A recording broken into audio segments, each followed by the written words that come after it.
साड़ी की सबसे अच्छी बात यह है कि ये सभी बॉडी टाइप्स पर बहुत अच्छी लगती है, but being a bride we are always extra careful और इसीलिए मैंने ये वीडियो खास आप लोगों के लिए डिजाइन किया है ताकि गलती की तो कोई गुंजाइश ना रहे।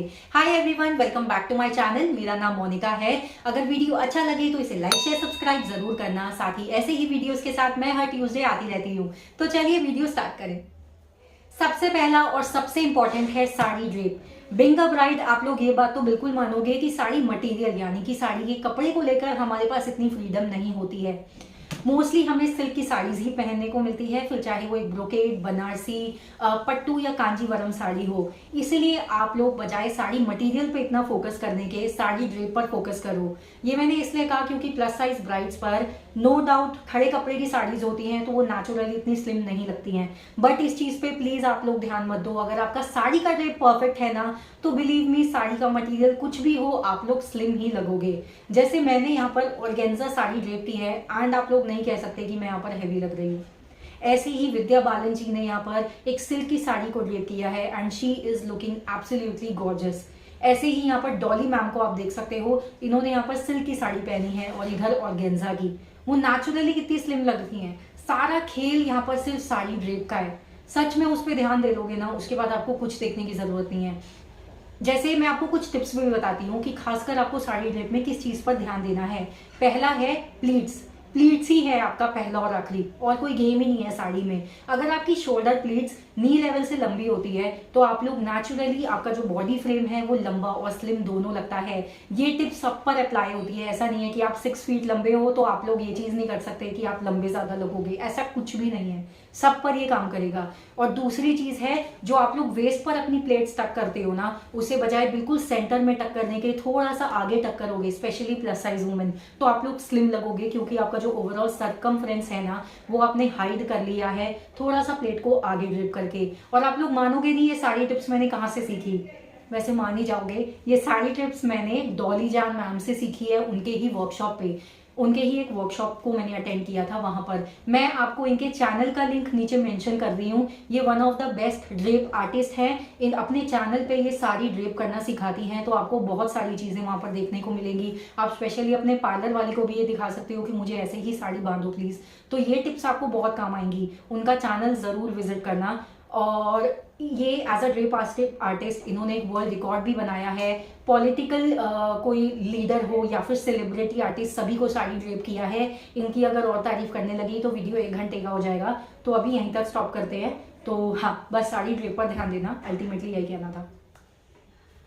दूसरा टिप है साड़ी बॉर्डर या वर्क। बहुत इजी टिप है ये फॉलो करने में। अगर आप एक शॉर्ट ब्राइड हो तो आपको स्पेशली चौड़े बॉर्डर्स, मोटिव्स या प्रिंट्स को अवॉइड करना है, बिकॉज ये आपकी हाइट को कंज्यूम करते हैं और आप अल्टीमेटली और ज्यादा शॉर्ट लगते हो। उसके बजाय 2 to 3 इंचेस का बॉर्डर या फिर 2 to 3 इंचेस के मीडियम टू स्मॉल प्रिंट्स या बूटीज के साथ जाएं, वर्क के साथ जाएं, ये आप पर ज्यादा अच्छे लगते हैं। इससे भी बारीक अगर है और ज्यादा इंट्रिकेट वर्क है तो भी आपके ऊपर वो बहुत खूबसूरत लगेगा और आप लोग नेचुरली लंबे और स्लिम लगोगे। ऐसे ही अगर आपकी हाइट लंबी है लाइक 5 फीट और अबव, तो आप लोग बड़े बड़े मोटिव्स, प्रिंट्स या बॉर्डर्स के साथ जा सकते हैं। वो आप पर बहुत ही ज्यादा इम्पैक्टफुल लगते हैं।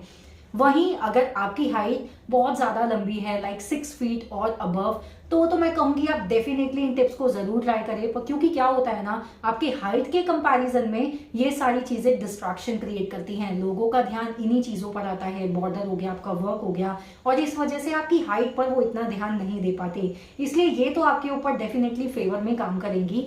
बस एक लास्ट चीज कहूंगी, अगर आप एक प्लस साइज ब्राइड हैं और आपकी हाइट टॉल है, तब आप लोग हो सको तो बड़े बड़े मोटिव्स को या प्रिंट्स को अवॉइड करो। बहुत बड़े मोटिव्स या प्रिंट्स मुझे लगता है एक टेंडेंसी क्रिएट करते हैं बड़े फ्रेम की। इसलिए मीडियम टू स्मॉल प्रिंट्स या वर्क आपके ऊपर ज्यादा अच्छे काम करते हैं। बॉर्डर चाहे आपका चौड़ा हो या पतला हो, सब चल जाता है। थर्ड टिप है ब्लाउज। वैसे तो मोस्टली अनस्टिच ब्लाउज साड़ीज के साथ आते ही हैं, बट स्टिल अगर आपके केस में नहीं आया है तो नो डाउट थोड़ा काम तो बढ़ेगा, बट आई फील आपको फ्रीडम यहाँ पर ज्यादा होगी साड़ी के साथ एक मैचिंग ब्लाउज चूज करने का, या कॉन्ट्रास्टिंग ब्लाउज चूज करने का, या सेल्फ एम्ब्रॉयडर्ड फैब्रिक के ब्लाउज के साथ जाने का, या फिर आप लोग स्पेशली यहाँ पर अपने ब्लाउज को कस्टम डिजाइन करवा सकते हो एक स्टेटमेंट पीस बनवाने के लिए। फिर भी अगर आपको नहीं पता, कंफ्यूज हो कि साड़ी का एंड लुक किस तरह का कैरी करें, तो मेरे पास आपके लिए यहाँ पर 2 सिंपल और अच्छे ऑप्शंस हैं। बहुत सिंपल नहीं है, ब्राइडल के अकॉर्डिंग मैंने सिंपल कहा।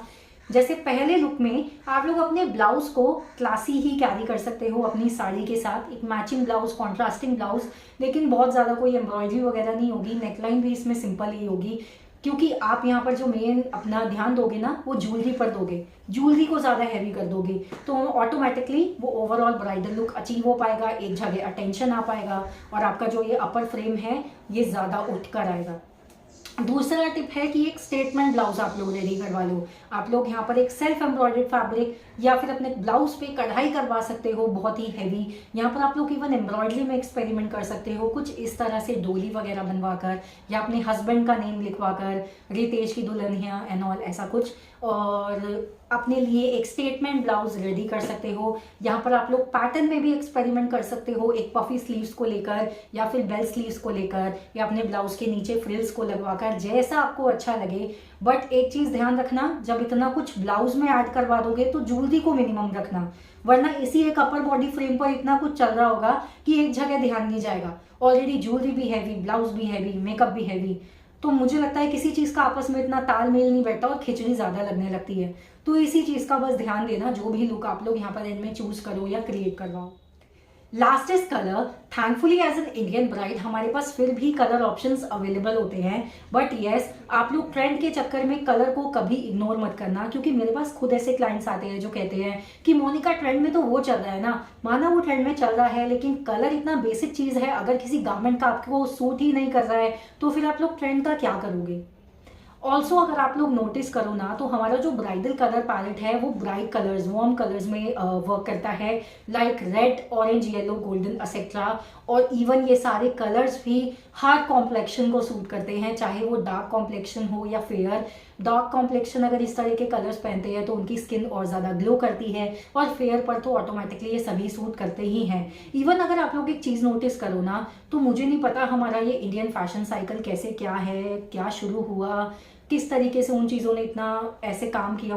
मैं बहुत ज़्यादा शॉक इसलिए हो जाती हूँ क्योंकि ब्राइडल लहंगा हो तो वो सभी बॉडी टाइप पर सूट करता है, साड़ी हो वो हर बॉडी टाइप पे सूट करती है, ऐसे कलर्स हो वो हर कॉम्प्लेक्शन पे सूट करते हैं। मुझे लगता है उन्होंने पहले से ही एक फैशन स्टडी कर ली थी कि ब्राइड्स को दुखी ना होना पड़े और सब कुछ उनके ऊपर सूट करे। बहुत ही मिनिमल चीज़ें होती है जिनको आपको ध्यान देना होता है, जैसे वही बॉर्डर मैंने आपको बताया, साड़ी के ड्रेप को लेकर मैंने आपको बताया। इसीलिए कई बार मुझे लगता है हमें इतना ज़्यादा सोचने की ज़रूरत ही नहीं है, बहुत छोटी मोटी चीज़ों का ध्यान रखना होता है, वरना इतना बड़ा गेम ये है नहीं। बस इन्फॉर्मेशन इतनी ज़्यादा अवेलेबल है ना ऑनलाइन कि लोग कंफ्यूज हो जाते हैं कि कहाँ से शुरू करें और कहाँ से ख़त्म।